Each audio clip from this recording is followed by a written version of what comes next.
지난 한 달 진행된 특징 좀 보기로 하죠. 유 박사님.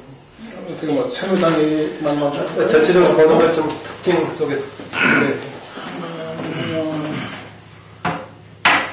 근데 전체적으로 전부 변동이 별로 뭐 눈에 안 띄는 것 같아요. 그래서 대략적으로 한 추석 연휴 직전부터 그 무렵에 이렇게 형성이 됐던 그 판세가 전체적으로 뭐 거의 뭐 변화가 없이 지금 쭉 가고 있는 거 아닌가, 지리할 만큼. 그래서 뭐 흔히 뭐 지지율의 뭐 고착화라고 뭐 얘기들 많이 하고, 일단 이태수 대표가 뭐 말씀하시겠지만은, 그래서 뭐 여러 가지 지금 쟁점들도 부각이 됐고, 뭐 서로한테 공격적인 것도 뭐, 악재 뭐 이런 게 뭐 정수영학회, NLL 문제, 뭐 여러 가지 뭐, 역사인식 문제 뭐 부각이 되고 이제 그랬지만은, 막상 그런 쟁점들이 별로 이렇게 판세에 영향을 거의 주지 못하는 거로 이렇게 계속해서 이제 일관되게 확인이 되고 있는 것 같고, 그래서 글쎄 그게 이제 새 후보 지지층의 이제 어떤 변모함, 뭐 한편으로는 좀 이제 그거를 보여주는 것 같기도 하고, 아무튼 근래에 있었던 어느 선거보다도 흔히 얘기하는 그 판세가 출렁인다는 말, 이거 자체가 뭐 성립이 안 되는 그런 이제 선거로 이제 지금까지 이제 쭉 가고 있는 것 같아요. 그런데 이제 역시 뭐 최대 분수령이 뭐 지금 아직 남아있으니까, 결국은 저는 앞으로도 남은 50일 동안에, 뭐 특별히 뭐 판세를 출렁이게 할 변수가 뭐 특별한 게 있겠나 이제 싶어요. 뭐 TV 토론 정도가 아마 좀 영향을 좀 이제 줄 거고, TV 토론 정도가 이제 선거 논의가 하게 되는 그게 있겠고, 역시 뭐 최대 분수령은 이제 야권 후보 단일화, 이게 이제 되지 않겠나 보고, 판세가 출렁인다면 이제 그때가 뭐 그 직후가 되지 않겠는가. 그거는 이제 누구로 단일화가 되냐는 그 결과도 결과지만은 그 단일화 과정이 또 어떻게 이렇게 되느냐. 정말 이제 아름다운 단일화냐 아니면 아름답지 못한 단일화에 따라서 그 효과가 또 크게 이제 달라질 테니까. 아무튼 남아있는 뭐 최대 이제 변수는 뭐 야권 단일화가 되겠죠. 야권 단일화 후보 과정에서 이제 TV 토론 이제 이렇게 변수가 될 거다. 예, 어쨌든 뭐 NLL 그다음에 과거사인데 로 이제 한 달 정도 흘러가는데, 유 박사님 말씀하셨듯이 가장 큰 특징은 중간청을 안철수 후보가 경무하게 합수하고 있기 때문에 지지율이 고착화 되어 있다는 거. 그다음에 생각보다 박근혜가 안 빠지고 있고, 악재에도 불구하고, 그러니까 뭐 콘크리트 지지율이요. 그다음에 그 안철수 문재인 두 사람 간의 치열을 한데 못 믿다가 거기서도 큰 변동이 잘 안 보이는, 그래서 뭐 지지율 고착화 문제는 저도 그 박사님 말씀에 동의를 하고, 다만 이제 역시 뭐 예상했듯이 후보 단일화 문제로 이슈를 좀 빨아들이고 있기 때문에 후보 단일화가 어떤 과정과 경로를 통해서 되는가의 문제가 이제 제일 큰 변수가 될 거고, 그 다음에 마지막 변수는 지금 TV 토론이나 후보들이 미디어를 통해서 내공 기록을 하지 못하고 있는 상황이기 때문에 후보 단일화 이후 1대1 구도가 됐을 때 과연 어느 정도 역량을 보여주느냐가 마지막 관건이 될 것 같다라는 생각이 듭니다. 그래서 역시 후보 단일화의 시점, 그 다음에 단일 후보와 박근혜와의 1대1 대결, 특히 그 방음 토론이나 딜 토론 문제가 생각보다 굉장히 큰 임팩트를 줄 수 있다. 뭐 이런 정도로 하겠습니다. 구체적인 여론조사 지표상으로 흐름을 반영해서 얘기해 주시죠. 한 달 전하고 지금 결과하고 비교해보면 큰 격차가 없어서 이게 어느 때 조사인지 구분이 어려울 정도로 거의 흡사한 지표를 보이고 있는데요. 다만 다자구도에서 문재인 후보가 소폭 약진했고 안철수 후보가 좀 빠진 측면이 있어요. 두 분은 워낙 제로성 게임을 하고 있던 후보였고, 리얼미터뿐만 아니라 다른 조사를 다 포함해서 대강 봤을 때 네, 그렇습니다. 지금 문재인 후보가 여러 노력을 했죠.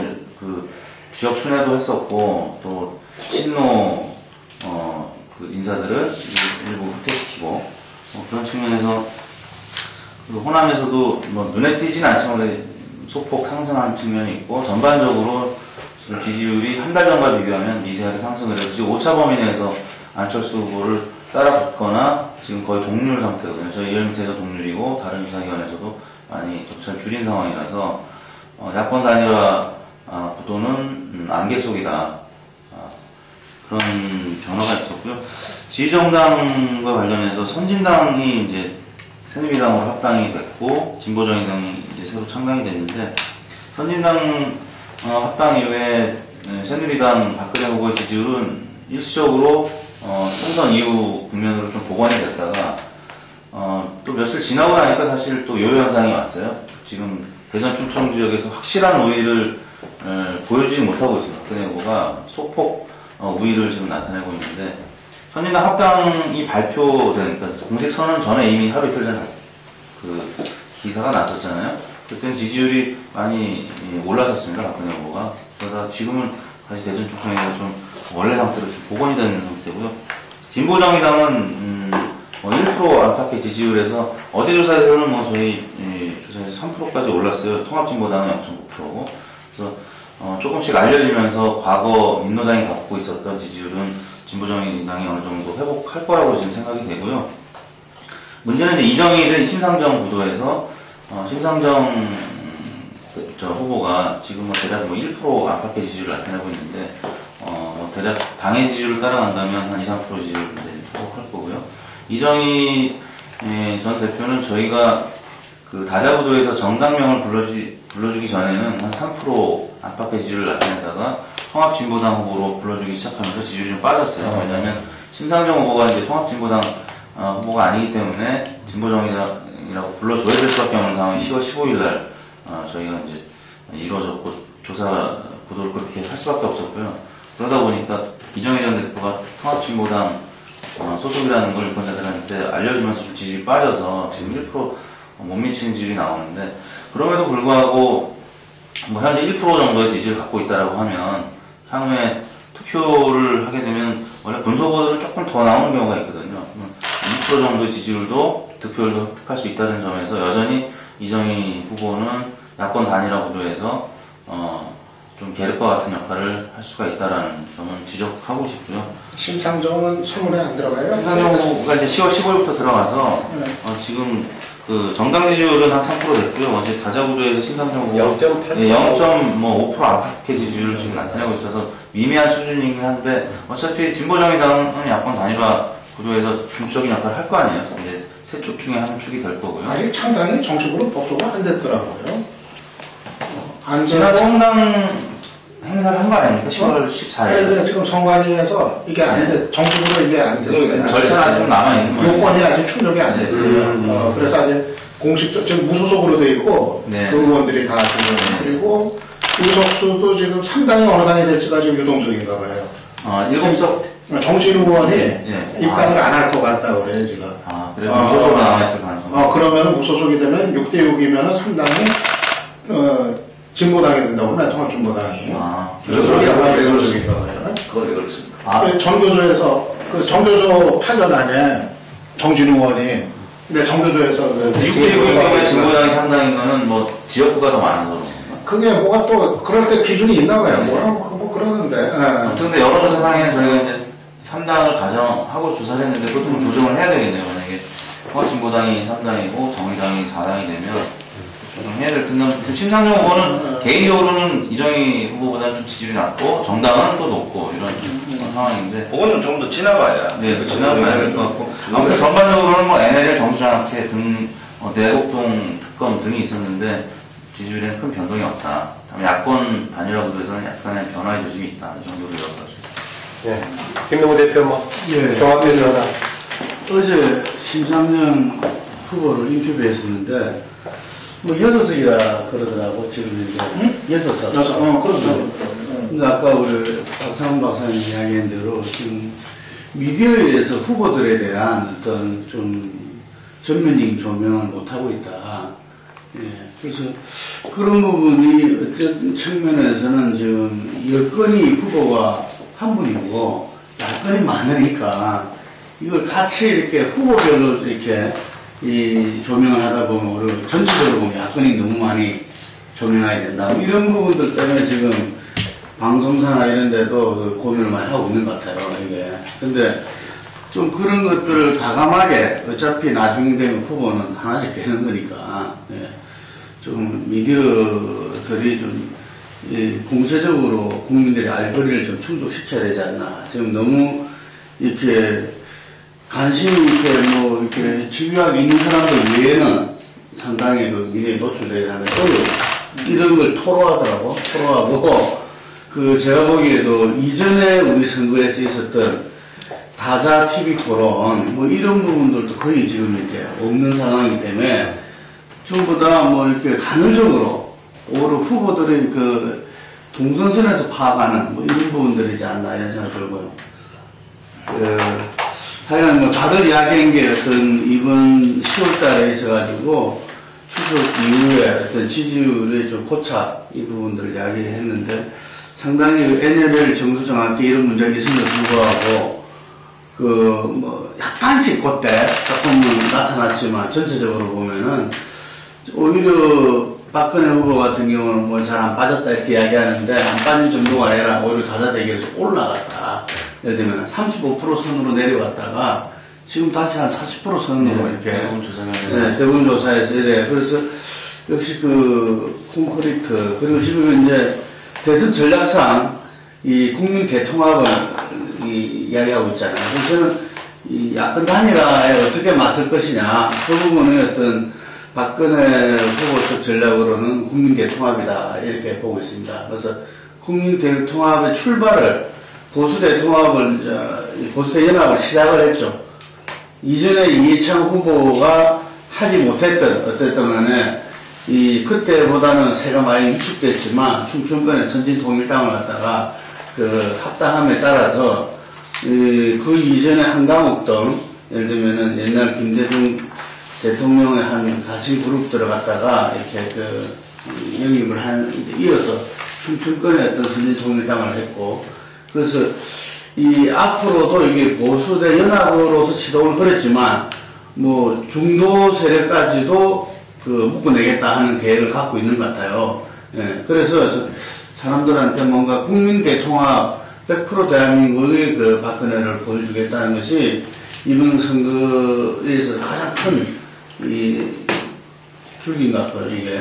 그 반면에 지금 이 야권 같은 경우에서는 이제 서서히 이제 이 정치개혁안을 놓고 서로 간에 이제 뭐 담론을박이 지금 오고 갔죠. 이 오고 갔고 그런 측면에서 어떤 이 지역적으로 보면 그 호남의 정서가 야권 후보 단일화에 상당히 중요한 분수령이 될 것인데 그 부분에서 그 아직까지는 그 변동이 크지 않는 것 같아요. 그 안철수 후보에 대해서 지금 문재인 후보의 아마 반격이 제가 볼 때 호남이 집중될 것이다. 이래 보여지는데 그 부분들에 대한 이 앞으로 한 보름 정도 본격적인 이 단일화를 앞두고 뭐 지난번에 그런 이야기 했죠. 그래서 한 일주일 또 지났는데 자기들이 4% 올리겠다. 예를 들면은 다자 대결에서 그래서 이제 후보 단일화에서 승리할 수 있는 기반을 만들겠다. 문재인 후보 쪽에서 이제 그렇게 이야기했는데 어제도 이제 문재인 후보 쪽에 그 핵심 인사들을 이렇게 만나보면은 그 상당히 좀 힘이 느끼지 않는다. 예, 문제가. 아, 문재인 후보 진영에서요? 네, 힘이 느끼지 않는다. 전체적으로 어떤 조율을 하고, 예를 들면은 이런 걸 갖다 다져나가고 하는 부분들은 이 아무래도 안철수 후보 측보다는 이 경륜이 있고, 이렇게 그 선거 경험이 있는 캠프니까 좀 다르지만 여기에서는 뭔가 좀 새 역사를 창조한다는 이런 힘이 좀 느끼지 않는다. 제가 극단적으로 이야기하자면은 지금 민주당 의원의 반 정도는 후보 단일화에서 이 문재인 후보여야 된다. 이게 그래야만 정권 교체가 이루어진다. 이 확신이 없다는 거죠. 예를 들어서 그렇기 때문에 이게 상당히 다르다. 지금 안철수 후보 측에서는 그 캠프에서는 안철수 후보가 돼야만이 그 국민이 말하는 새 정치를 이뤄낼 수 있다. 이게 자기들의 그 차이에 대한 자기들의 어떤 주장과 메시지, 목표에 대해서 확신이나 그에 대한 그 파워가 다르다는 이야기예요. 네. 저는 그 점이 앞으로 단일화에 있어서 상당한 차이를 나올 수 있다. 그래서 차제에 민주당과 문재인 후보 측은 그 점을 한번 해야 되지 않겠냐 이렇게 생각합니다. 저는 좀 구분해서 얘기해보면 D-50일 아닙니까? 근데 박근혜 같은 경우에는 2주 전 일요일 날 정수장학회 기자회견 할 때 바닥을 쳤다는 생각이 지지율하고 관계없이 그러니까 박원사 프레임에서 전혀 못 벗어나는 지지자들마다 충격을 받는 그게 역으로 이제 보수 그러니까 세력이 결집하는 계기가 연결식 때문에 계기가 됐는지는 모르겠지만 흐름상으로 봤을 때는 그랬다. 일단 그게 최악의 상황이었다. 그러니까 사실관계부터 헷갈리면서 앞섰는데 그러면서 그 이후의 행보, 며칠 전의 행보를 보면 뚜렷하게 대비되는 게 있는 게 선진당과의 통합을 모멘텀으로 해서 굉장히 이제 어찌됐든 그 보수층의 위기 때문에 결집을 했던 어찌됐든 간에 틱톡기를 좀 정비하는 데는 일정 성공한 것 같아요, 역으로.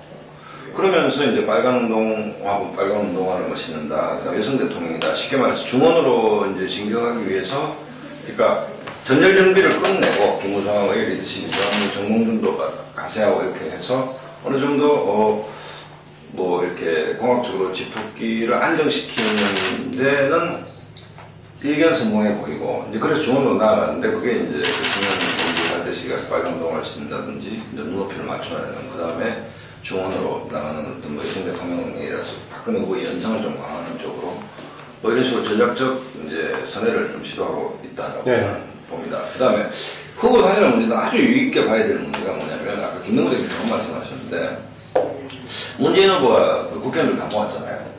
특히 호남지 국회의원들 모았는데 열심히 뛰어달라고 했는데 실제로 지금 호남의 기초 국회의원들이 생각하고 있는 기초의원들은 다 지금 안쪽으로 가고 있어요 지금. 그러니까 뭐 호남 민심이 뭐 대후보를 뽑는다는 측면도 있는데 더 본질적인 것은 뭐냐면 문재인 아마추어리즘이라고 저는 생각합니다. 왜냐하면 어찌됐든 이 당이 한시적 정당이든 미완성의 정당이든 조국 교수가 계셨듯이 현재 민주통합당이 완성형 집권당 수권정당으로 가기 위한 과도기 정당이든 간에 한 달의 경선과 100만 명 이상의 오픈 프라이머리를 통해서 당선이 됐다면, 후보가 됐다면 후보로서의 행보를 당당하게 갈 필요가 있었다고 저는 보는 거죠. 그런데 처음부터 너무 단일화야만이 정권 교체를 위한 필요 조건이라는 걸 강조하면서 내부 동력이 굉장히 떨어졌다. 그러니까 문재인이가 당을 확 지는 모습을 저는 못 보여줬다는 것이 쉽게 말해서 민주당 의원들이 전부 다 고개를 격동하게 만들면서 아니 될 가능성이 높다라고 생각하는 것이고 그 다음에 아니 계속 단일화의 의제만 놓고를 보면 안철수한테 업소를 하는 형식, 내지 끌려가는 형식의 구도가 만들어져 버렸다는 거죠. 그러니까 이니시티브를 자꾸 하는 것이 아니고 좀 매달리는 형태로 가는 것이 전체적인 전략적으로 대과오다 이거는. 단일화 관련된 문제는 좀 후반에 그래서 어쨌든 지금 형태로 봤을 때는 한일화 역시 아니 칼자를 쥐고 칼날을 문재인이 지니는 것이다라는 얘기를 봅니다. 주도권을 아니 완전히 지니고 있다라고 보는 것이고 이 부분이 향후에 뭐 어떻게 될지 모르겠지만 지금 대상으로 봤을 때는 박은 일단 뭐 긴급 처방이든 응급 지혈이든 고육책이든 어찌됐든 과거사 프레임에서 일중도 빠져나왔고 빨간 운동화, 뭐 여성 대통령 뭐 이런 형태로 하면서 중원적으로 일단 전략적인 기회를 했고 그다음 오늘 아침 신문을 보니까 안대희가 정치 재신화를 박근혜 후보가 줬다. 25년 줬다라는 얘기고 그 다음에 김종인을 다시 정면에 내세우고 있다는 캠프 분위기가 있기 때문에 기본적으로 일단 최악의 위기에서 좀 벗어났다는 분위기 새누리당은 그 다음에 이제 중원으로 간다는 분위기고 야권 같은 경우는 단일화 문제가 여전히 지금 깡깡이 상태이기 때문에 이 문제가 얼마나 감동적으로 만들어낼 수 있을까. 특히 후보별로 보면 문재인 후보가 계속 지금 수세적 입장에서 단일화 전국 얘기하고 있다. 뭐 이런 생각. 조금 전에 안 계실 때 했던 얘기가 초반에는 그냥 일반적인 여론 흐름 가지고 얘기했다가 주관적인 분석을 김동구 대표도 해줬었는데요. 먼저 박근혜 후보에 초점을 맞춰가지고 일단 좀 전반에 논의를 좀 해보기로 하죠. 박근혜 후보가 지금 박상원 박사 얘기로는 지난번 정수장학회 문제 가지고 바닥을 치고 이후에 좀 올라가기 시작했는데 내부 정비도 잘 되고 있고 또 정치 쇄신도 새로 안대희 위원장 중심으로 나오고 김정인 위원장도 앞에 나와가지고 좀 잘 갈 것 같은데 오늘 야권이 불안하다 이런 진단을 오늘 박에 대해서 부연 설명을 하면 어쨌든 과거사 프레임에 박이 빠졌죠. 빠졌고 그 다음에 이 문제가 두 가지 악효과를 줬던 게 뭔가 하면 과거 프레임에 빠졌는데 불통 이미지를 강화하는 문제. 불통 이미지라는 것은 정수장학회 문제도 사실관계가 헷갈려니까 뭐 캠프가 회의 한 번만 해도 그래서 좋은 판단을 존중한다 선에서 박이 어나운스먼트를 했다면 문제가 확산이 안 되는데 그러니까 불통과 과거라는 두 프레임 완전히 빠지면서 그 멘붕 상태가 온 것 같아요. 후보를 포함해서 이거 TV 토론 아니죠 이거? 아니죠. 근데 인터넷으로는 나갑니다. 유튜브에 나갑니다. 나중에 유튜브에 올려놓는 막말 정도는 아니니까 괜찮아. 이 진영을 좀 바꿔야 되는 객관적으로 하는 거죠. 와! 어쨌든 새정치와 불통이라는 그 과거와 불통이라는 어떤 프레임에 빠졌었는데, 그러니까 이게 그 상황에서 현상적으로 보면 김종인과 안대가 사라져버리는, 그래서 저희 여권 새누리당의 선거 전략에서 이 두 사람이 사라지는 결과가 나왔다는 거죠. 최악의 결과인 것이죠.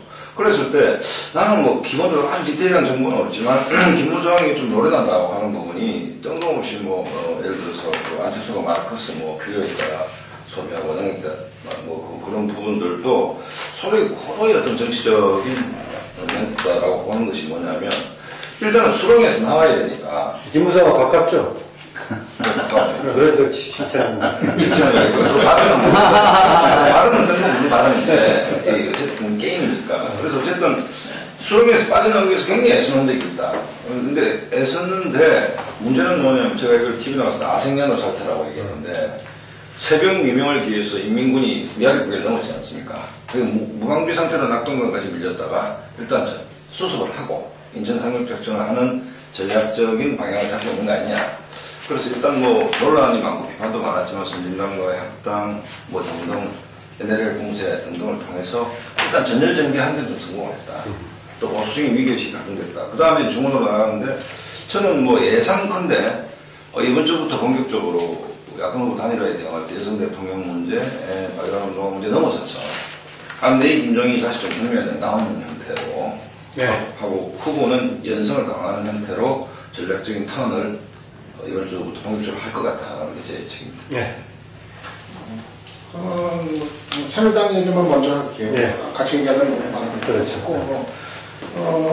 지금 박근혜 후보 새누리당 쪽은 일단은 대선 전략은 일단은 기본적으로 좀 수정이 된 거 이제 보고요.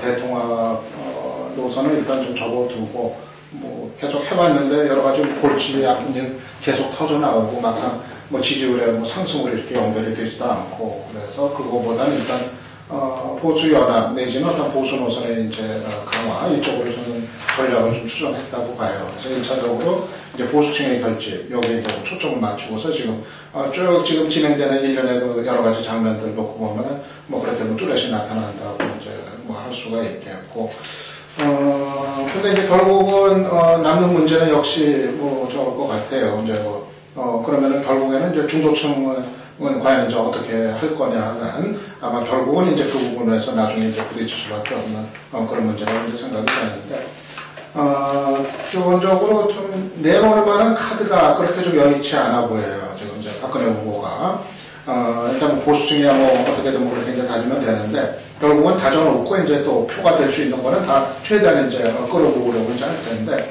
그 카드가 과연 이제 현실적으로 가능한 것이 있을까? 지금 나온 게 여성 대통령도 나오고 주기대 대통령도 나오고 그랬는데 좀 별론 것 같아요. 굉장히 좀 이제 너무도 이제 좀 고전적이고 좀 이제 식상한 그런 대파들이어서 그 어떤 확장을 좀 하는 데 있어서는 좀 이렇게 효과가 있는 카드 같지는 않다 이렇게 판단이 되고, 아마 이제 여당의 이점을 활용을 해가지고 대형 공약 같은 거 이런 거가 좀 나올 가능성, 카드로 또 나올 가능성이 좀 있겠죠. 그런 정도가 될 것 같은데, 그래서 이제 야권 같은 경우는 이제 후보단일 여가지고 앞으로 이제 기정사실화가 되고 있는데, 반면에 이제 박근혜 후보 쪽은 앞으로 좀 끌어올릴 수 있는 어떤 추가적인 카드가 그렇게 녹록치 않아 보인다. 그래서 결국은 이 중도층을 끌어들이는 문제에 관한 이제 벽, 아마 이런 거는 좀 이제 부딪히지 않겠는가. 그래서 역시 확장성 면에 있어서 박 후보가 이 문제를 풀지 못하고 계속 이제 좀 가게 되는 그런 이제 상황 아니겠는가 좀 그렇게. 관심과 방향 전환을 하면 어떻든 과거사 관련 논란 문제는 그냥 지나친 문제가 돼버릴까요? 유권자들이 계속 선택에 작용을 할까요? 어떨까요?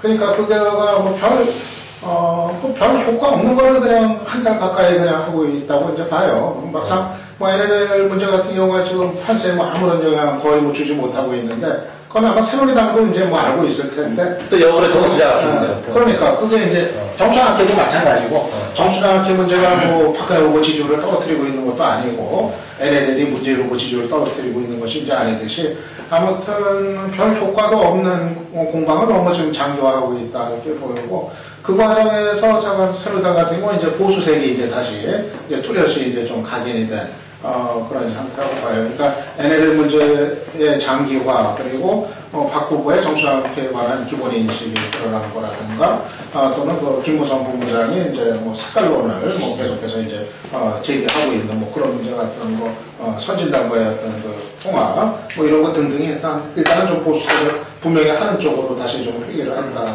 상호간의 지지율에 영향을 안 미쳤는데 새누리당의 보수 강화에 그 분수령이 됐다. 저는 유 박사님하고 카드가 좀 다른 게 보수 기조를 강화했는 건 분명하죠.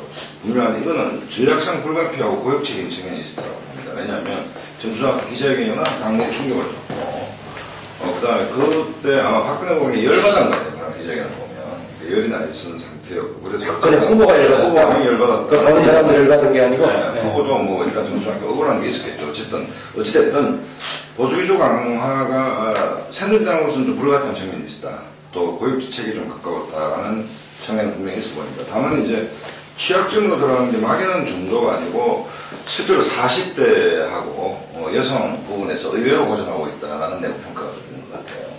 그래서 기본적으로 중공역의 방향은 김종인 안대희 투톱을 다시 정면에 좀 이제 내세우게 되고 수습이 됐어요. 그 다음에 40대 여성, 하여튼 이 중원이라고 표현되는 2030, 40 여성 이런 데 대한 맞춤형 어떤 정책으로 전환하지 않겠냐 이렇게 봐주고, 그 다음 당내에서 얘기되는 것은 후보 단이라는 대형 이슈에 맞대응하는 이른바 뭐 개헌을 예를 들 수 있지만 대형 이슈 개발에서 공모하는 것 같은데, 이런 카드가 나올지 안 나올지는 아직 뭐 잘 모르겠고, 어쨌든 현재의 기조는 중공역을 위해서 세대별 계층별 좀 맞춤 공약으로 턴한다라는 것 같고, 정치쇄신 부분에 있어서는 안철수 교수가 섹시한 얘기를 했기 때문에 아마 뭐 그게 옳든 그르든 거기에 대응하는 어떤 박근혜 브랜드의 정치쇄신, 아마 안대희 씨가 굉장히 좀 난이도 높은 고난도의 어떤 쇄신안을 마련해서 후보한테 전달한 걸로 제가 알고 있고,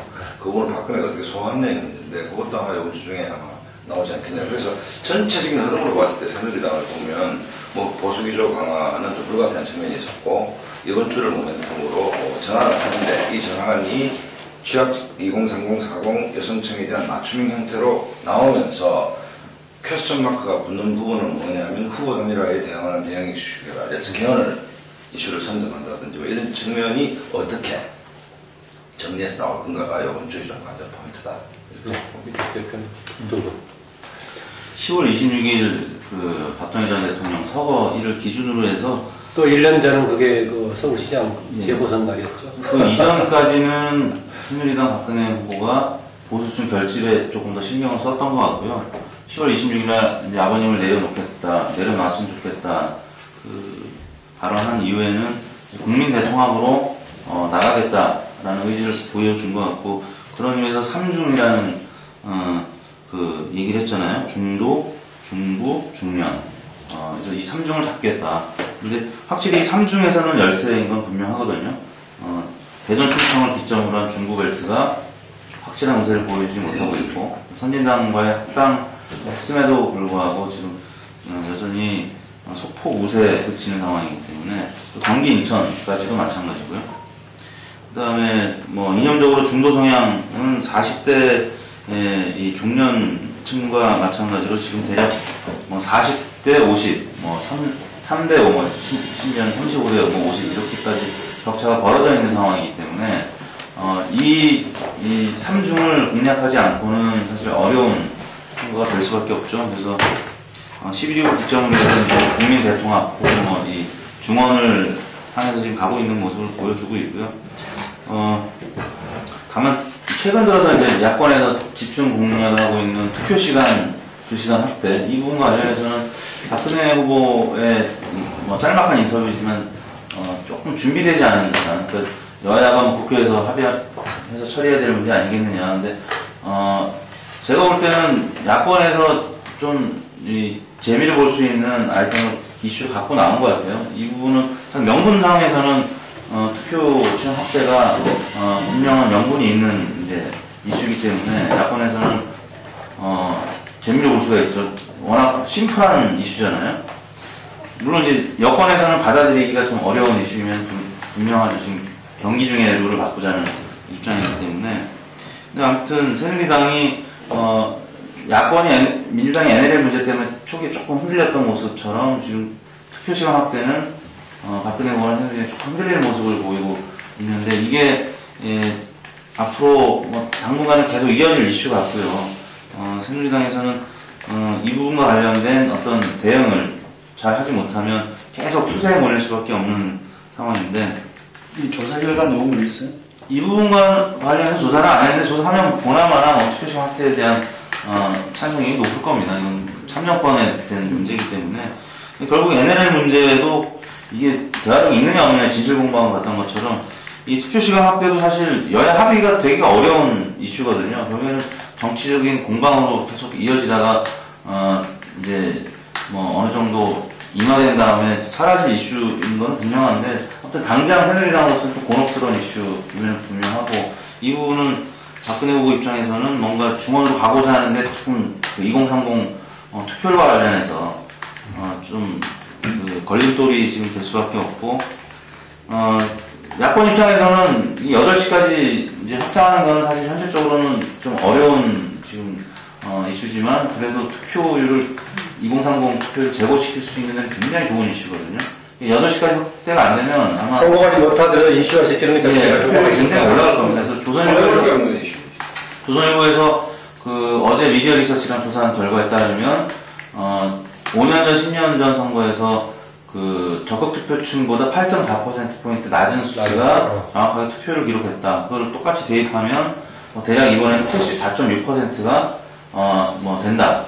근데 이제 한 가지 이제 고려해야 될 부분은 그때보다 응답률이 전화 면접 조사가 한 절반 정도로 떨어졌어요. 절반이하고 3분의 1 정도 떨어졌기 때문에 적극 투표층이 응답을 더 많이 했다는 측면을 고려한다면 그래도 70% 초반 정도는 예측을 할 수가 있는 거거든요. 많은 전문가들이 68%를 예측했었는데 제가 볼 때는 그보다 높은 한 70% 전후한 표율이 나타날 가능성이 있고 그렇다면 지금 투표율이 좀 낮은 상태에서는 야권이 승리하기 어려운 상황에서 이 투표 시간 연장에 대한 이슈는 굉장히 야권에 유리한 이슈가 될 수 있다. 근데 새누리당이 지금 암초에 걸릴 가능성이 있다. 이 부분과 관련해서는 박근혜 후보도 약간 좀 준비되지 못한 그런 어나운스를 한 것 같고요. 그 부분을 좀 중점적으로 봐야 될 것 같습니다. 네, 박근혜 새누리 중심을 좀 이야기해 주세요. 지금 그런 부분들이 중요하다 보는데 예를 들면 투표율 문제도 의정원을 이야기가 아니었거든요.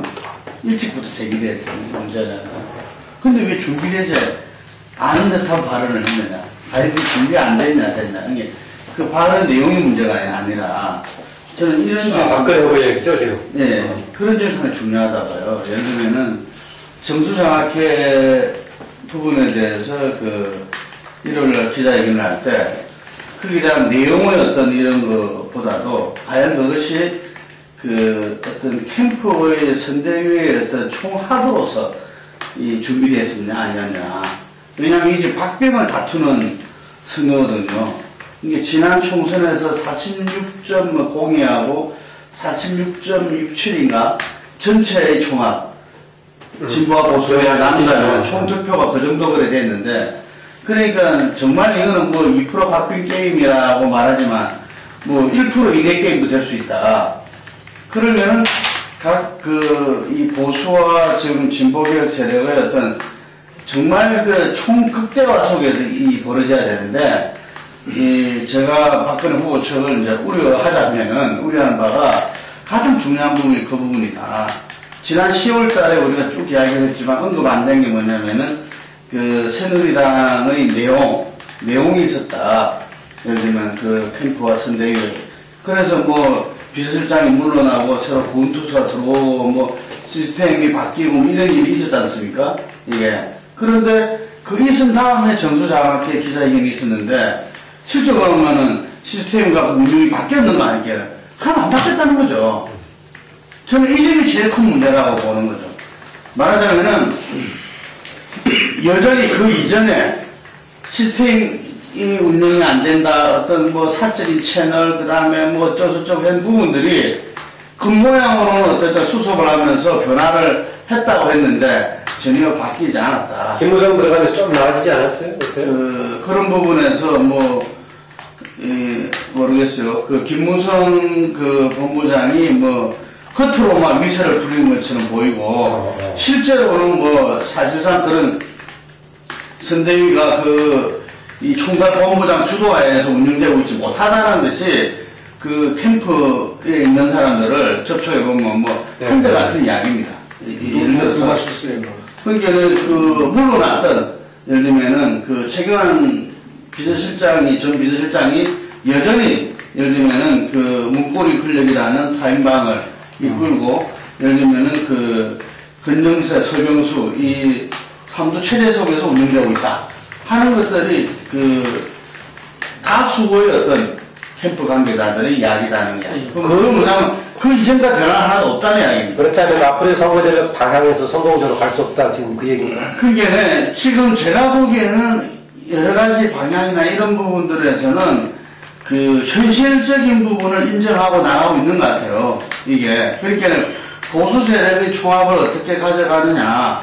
그래서 이 집토끼를 다지고 그 다음에 삼토끼로 나아가는 전략이야말로 저는 당연하다고 봐요. 그거는 이쪽이든 저쪽이든 다 그거는 선거 전략의 기본인데 거기서 이제 이 중원으로 나가고 중도 세력을 이제 가져 나가야 되고 하는 이런 부분에서 말하자면 김무성 본부장은 어떤 마르크스 어떤 이런 부분들을 고도의 어떤 거라고 이야기했는데 제가 볼 때는 가장 그쪽에서 우려하던 예를 들면은 김무성 의원이 어떤 뚝심의 어떤 이런 리더십이 있는데 가끔씩 터져 나오는 그런 실언 때문에 상당히 우려가 많았는데 그 부분의 하나를 보여준 거 아니냐 이게 지금 이제 이게 이 선대위가 이렇게 시스템으로 같이 논의하고 토의하고 메시지 나갈 때 체크하고 이렇게 운영되고 있지 못하는 거죠. 지금.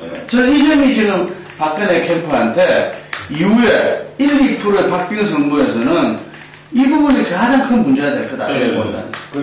그랬었는데, 제가 보기에도 그랬었는데, 그게 이제 바뀌는 계기가 정수학회, 이제 이후가 저는 굳이 부분을 한다면, 정수학회 사고가 터지고, 후보가 낸 사고죠. 그 다음에 굉장히 캠프 당이 좀 멘붕 상태로 빠지고, 정수학회 문제에 대해서 당이 기대했던 것과는 너무 거리가 있는 기자회견이었기 때문에 굉장히 어떤 혼란에 빠졌던 것 같아요. 팩트만 비교하면. 그 다음에 이제 11.6까지 2주 정도 걸렸죠. 한 주 걸렸으니까. 그 11.6의 이벤트가 물론 진보 세력들은 그 문제에서 진정성이 있다고 절대 인정을 안 하겠지만 어찌됐든 그거로서는 굉장히 어려운 거딩이었다. 그러니까 아버지를 떠나보내주고 산업화의 영광을 공개해주고 과언을 내가 갖고 가겠다는 것은 정치인 박근혜, 자연인 박근혜의 히스토리를 쭉 보면 그 사람 입에서 나오기는 굉장히 힘든 워딩이었다라는 부분의 공감대가 당내에 있었다는 거죠. 이게 지지층, 핵심 지지층. 그러니까 야권 지지층한테 있는 게 아니고 그러면서 분위기가 좀 바뀌는 면이 있고 김무성의 해결은 좀 강화되는 측면이 있다. 김무성의 특징이라는 건 뭐냐면 굉장히 순발력 있게 했던 전국에 대해서 워딩을 잘하는 사람이 아니고 좀 뚝심을 갖고 당을 장악해내는 캠프를 장악해내는 힘이 있는 양반이니까 그런 부분에서 좀 타격을 좀 받아가는 것 같고 또 의외로 지금 별 기대를 안 했던 정몽준에 대해서도 생각보다 캠프 내에서는 친박 핵심들 사이에서는 잘해주고 있다. 이런 평가를 하면서 오히려 지금 내부 분위기는 유럽 가는 원희룡이도 좀 데리고 오고 이재호 의원도 선거철을 해서 데리고 오고 이런 소위 비박 인사들이 선거의 기회가 훨씬 높을 수 있다는 것들을 친박들이 좀 자각해 나가는 한 주였다. 이게 아마 좀 정확할 것 같습니다. 그래서 안철수 후보의 캠프는 출마 선언을 좀 만들어지는 것도 순하고 문재인 캠프도 마찬가지지만 새누리당 지금 얘기를 하고 있어요. 새누리당 캠프는 11.6 이후에 좀 변화의 여러 가지 징후들이 좀 보이는 것은 분명하다. 네. 조사 결과 그런 게 있었죠. 새누리당을 지지하는데 박근혜는 지지하지 않는. 이기면 한 17% 된다고 나왔던 것 같은데. 집 나가면 무서워요. 집 나가면. 그래서 이제 그 사람은 친이들을 갖다가 이제 먹고 세워라. 이게 뭐 이런 아니, 그러니까 이야기가 친위를 나오는데. 먹고 세우라는 그 처음부터 그런 요구가 있었는데, 왜냐하면 이런 얘기가 있었어요. 지금 친박이라는 것은 지난번 이명박한테 깨진 조직이 아니냐. 그러니까 패배한 조직을 그대로 가지고 선거를 치르겠냐.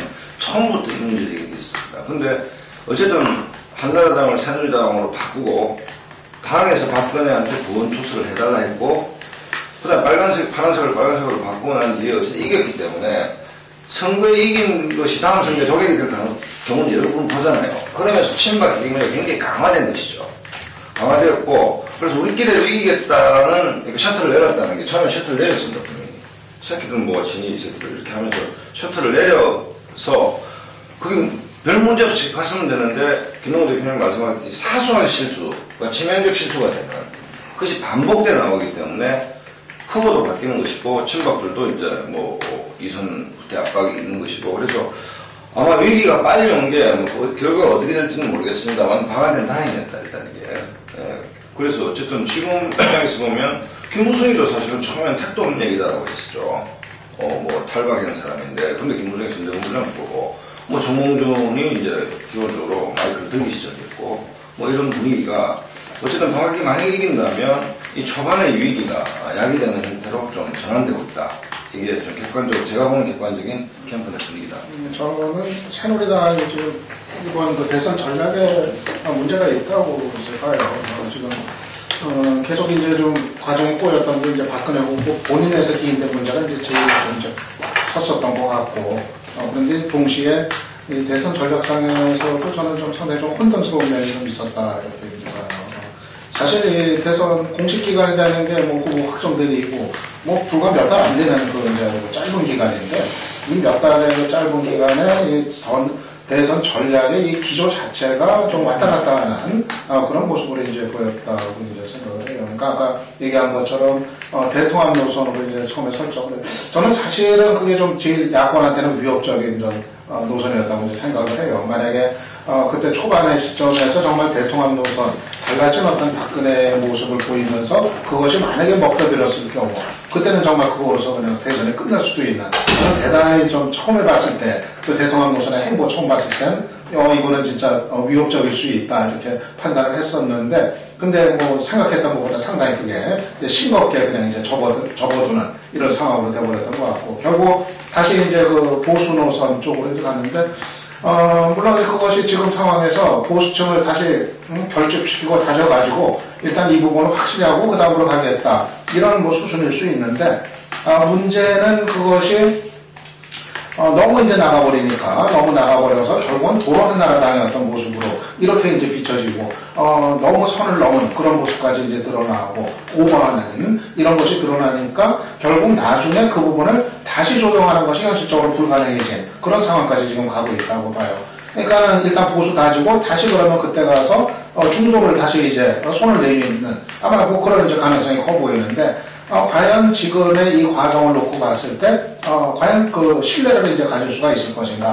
저는 상당히 좀 회복하기가 어려운 중도 표심을 적극적으로 끌어들이는 데 있어서 이런 지점까지 좀 이제 가버린 거 아닌가. 일단은 그동안 스피커 역할을 했었던 아까 얘기했던 뭐 김종인, 안대일 이런 사람들이 지금 완전히 지금 사라져버렸고 이런 상황에서 나중에 다시 발언을 하겠지만 한다 하더라도 이전과 같은 김종인이나 어떤 안대희가 과연 가능하겠는가 등등 해가지고 저는 이 박빙의 그 선거에서는 아마 바로 이런 부분들에서 그 중도의 그 표심을 끌어올리는데 이제 제약이 되는 거 아마 상당히 좀 결정적인 부분이 될 수도 있지 않을까 저는 그렇게 저는 그 부분에 이거 그냥 힘든 부분이 뭐냐면 어쨌든 40% 정도를 기본 액면 그 미천으로 가지고 있다면 한 4, 5% 정도로 확장하는 것인데 기본적으로 이 선거나 전쟁을 과정의 문제를 본다면 제가 생각했을 때는 뭐 완전히 보수로 회귀했다라는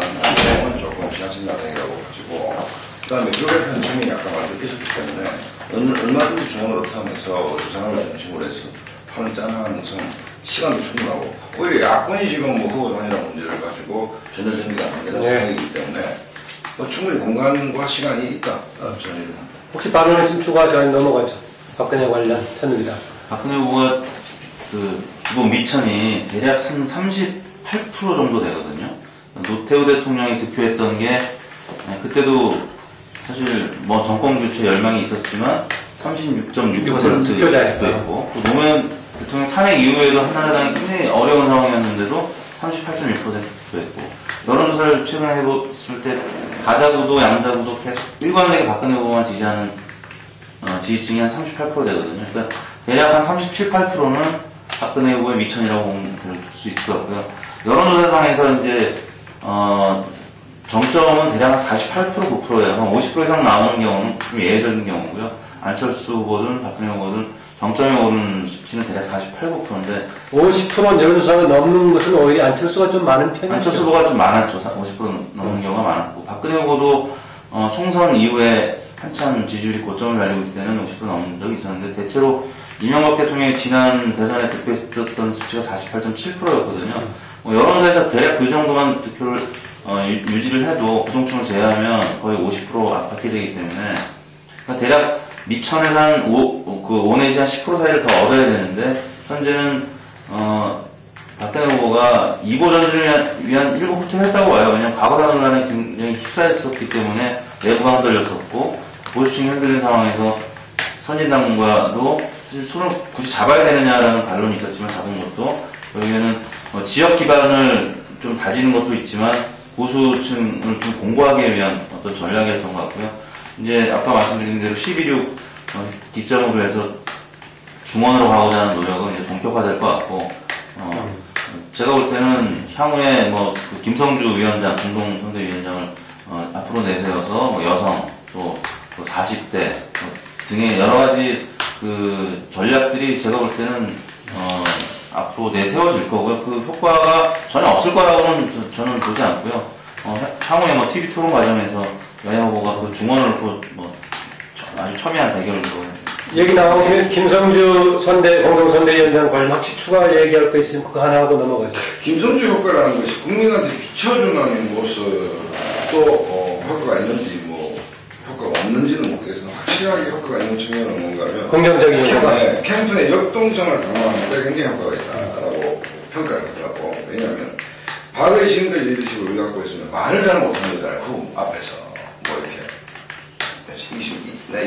이래 그러니까 이 소위 과거의 불통임이라는 것이 전부 내시들만 있고 보고서 딱 이렇게 거침없이 얘기하는 사람이 없다는 거. 근데 김성주 씨가 캠프 들어오면서 소위 이런 거침없어 후보가 거침없이 대하고 거침없이 얘기하는 부분이 지금까지 좀 이렇게 그 하이라키 구조인 캠프 분위기, 좀 경직된 분위기를 굉장히 좀 이렇게 역동적으로 바꾸는데 기여하고 있다는 것은 캠프 내부 이야기입니다. 네. 국민에게 미쳐주는 모습이 없다는 별개의 문제로 하고. 저는 김성주 짧게 얘기해요. 저는 좀 반대로 봐요. 네.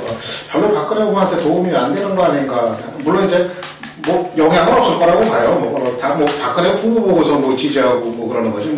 김성주 위원장 보고 판단하는 거 아니니까 별 막상 영향은 없는데 도움이 안 된다고 보는 거는 일단 좀 너무 튀어요. 너무 튀고 일반 정서에서 국민들 정서에 갈 때 그리고 특히 좀 자꾸 반복이 되는 게 뭔가 그 위화감을 조성하는 것 같은 그런 그 발언들이 계속 나오니까 굉장히 좀 튀면서 위안감을 조성하는 얘기들이 이렇게 나오니까 굉장히 오히려 거리를 이렇게 새누리당이나 박근혜 후보 쪽하고 거리를 이렇게 멀게 만드는 이런 작용을 하는 거 아니겠어? 전혀 도움이 안 되려고 하는 거. 바깥에 득표율은 이렇게 좋죠. 일단 내부의 전열 행비가 잘 되고 내부가 역동적으로 돌아간다면 전쟁을 치는 게 좋겠죠. 이렇게 전열 행비를 하는데 그 다음에 이제 그 표를 넣는데 어떻게 되냐 좀 지켜봐야 될 것 같은데 확실히 내부의 역동성을 강화시켜줬는데.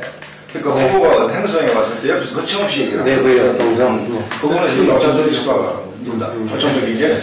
저도 그 김성주 공동선대위원장이 와가지고 활력과 에너지를 만드는 데는 중요한 기여를 했다라고 보는데 그 활력이 팀의 지지에 플러스가 될 것인지 마이너스가 될 것인지 그건 또 다른 문제다라고. 양쪽 이야기 다 맞는 것 같아요. 이 측면도 있고 이 측면도 있고. 그런데 지금 박근혜 쪽 이야기를 마무리하는 게 그래요. 그 마무리로 하자면은 제가 볼 때는 어쨌든 보수층 우리가 총선 때도 보수 쪽에서 일정 정도는 좀 그게 균열이 있었잖아요. 국민 생각이라든지 뭐 이런 부분들 있었는데 보수 측에서 어떤 좀 흔히 말해서 그 집토끼를 아우르는 부분들은 좀 일단락했다. 이게 그 선진국민연대 그 박세 고문이라든지 어쨌든 간에 이제 강하게 이 MB도 비판하면서 어떤 그 한나라당, 새누리당을 비판했던 보수 측의 그 한 축들이 이 어떤 정권 재창출을, 보수의 정권 재창출을 앞두고 다들 이렇게 지금 이제 이 한쪽으로 이렇게 규합이 됐다. 이게 그런 측면에서 보수의 국민 대통합은 모르겠지만 보수의 대통합은 이제 일단락된 것 같다. 근데 이 힘으로 해서 정말 국민 대통합의 이미지를 가져갈 수 있고 어떤 이 다수의 어떤 이 정도 세력까지 자기들이 받아낼 수 있는가는 지켜볼 문제죠. 금방 우리 박 박사가 이야기한 대로 뭐 정치 쇄신안이라든지 뭐 여러 가지 정책 이런 부분들 속에서 정말 뭐 경제 민주화라든지 이런 부분들도 정말 진정성 있게 그것을 실천하는 어떤 이런 모습으로 국민들한테 다가갈 것인가 아는가 이 부분들이 지금 이제 2라운드에서 지금 뭐 지금 전개되는 문제가 아닌가 이렇게 봅니다. 네.